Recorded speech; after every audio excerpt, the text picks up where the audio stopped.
ఇవాళ స్పెషల్? ఈ రోజా గుత్తి వంకాయ కర్రీ. అవునా, ఎలా చేస్తారో? ఇదా ఫస్ట్ ఇలా లేతగా ఉండే వంకాయలు తీసుకొని నీట్ గా వాష్ చేసుకోవాలి. ఓకే.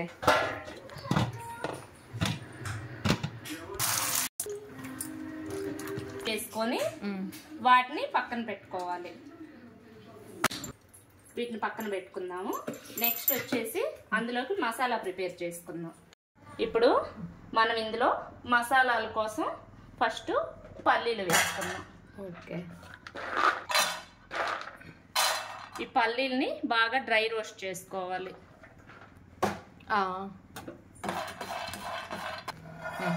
ఇప్పుడు ఇవి వేగాయి కదా లైట్ గా, ఇందులోనే కొన్ని జీడిపప్పులు. ఓకే. ఇవి కొంచెం లైట్ గా ఫ్రై అయ్యేదాకా ఉంచుకోవాలి. ఇవి లైట్ గా ఫ్రై అయ్యాయి కదా, ఇప్పుడు ఇందులోనే కొన్ని ధనియాలు,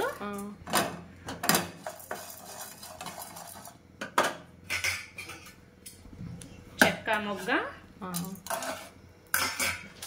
కొన్ని మిరియాలు, వీటిని కూడా లైట్ గా ఫ్రై చేసుకోవాలి. ఈ మొత్తాన్ని సన్న మంట మీద ఫ్రై చేసుకోవాలి. ఇందులోనే కాసిన తెల్ల నువ్వులు, అలాగే కొంచెం జీలకర్ర వేసుకొని లైట్గా వేయించుకొని పక్కన పెట్టుకోవాలి. ఇప్పుడు మనము ఇవి చల్లారేలోపు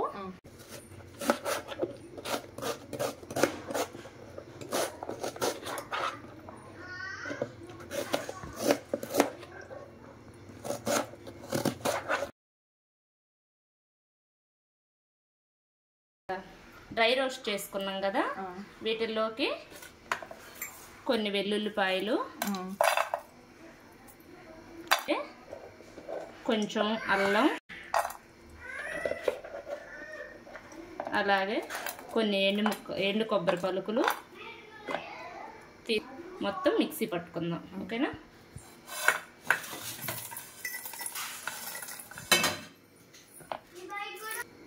ఇందులో దీన్ని మిక్సీ పట్టు. ఈ లోపు నేను వంకాయలు కట్ చేస్తా. సరేనా? మిక్సీ పట్టావా?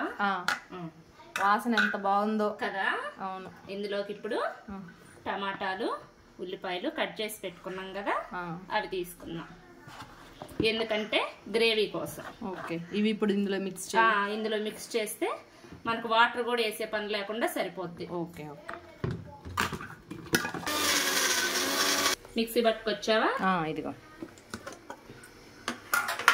చూడండి, ఇలా ఉంటది. ఓకే. కావాలంటే ఇంకొంచెం వాటర్ కూడా వేసుకోవచ్చు.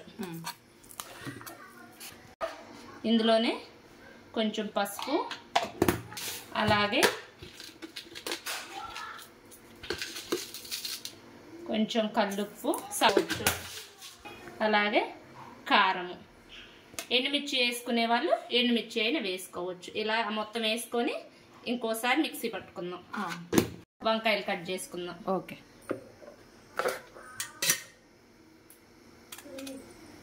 ఇలా వంకాయని తీసుకొని 4 భాగాలు చేసుకొని కట్ చేసుకున్న దీన్ని సాల్ట్ వాటర్లో వేసుకోవాలి.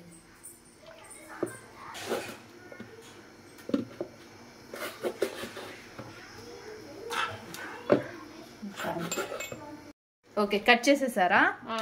ఓకే. ఇప్పుడు ఈ కట్ చేసిన వంకాయల్ని వాటర్ లేకుండా చక్కగా ఒక ప్లేట్లో తీసుకొని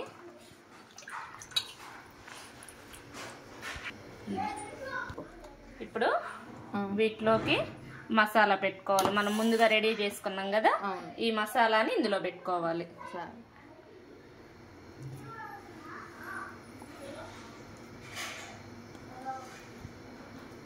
కొంతమంది నూనెలో ఫ్రై చేసేస్తారు కదా ముందే. అలా అయినా చేసుకోవచ్చు, కాకపోతే మసాలా పెట్టి ఫ్రై చేసుకుంటే ఆ టేస్ట్ బాగుంటది. చాలా ప్రాసెస్లు ఉన్నాయి. కొంతమంది చింతపండు కూడా వేసుకుంటారు, కానీ మనకి చింతపండు వేయం.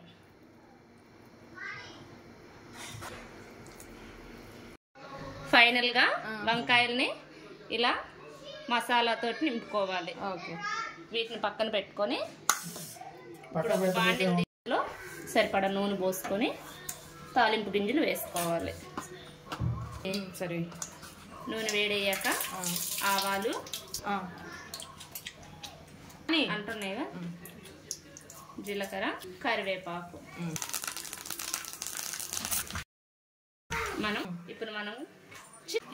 ఇప్పుడు మనం మసాలా పెట్టుకున్న వంకాయల్ని ఇందులో వేసుకుందాం.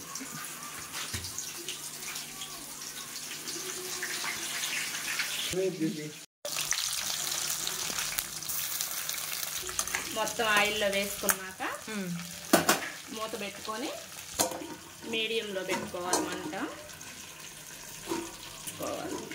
మధ్య చూద్దామా?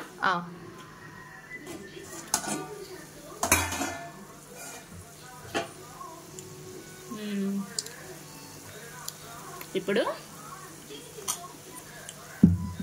స్టఫ్ చేసుకోగా మిగిలిన గ్రేవీ ఉంది కదా, కొంచెం వాటర్ తీసుకొని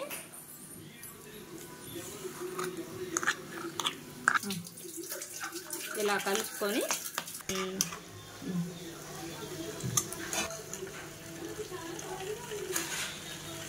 ఇలా మొత్తం కలుపుకోవాలి. ఇలా మొత్తం వంకాయలంతా పట్టేలా కలుపుకోవాలి. ఓకేనా?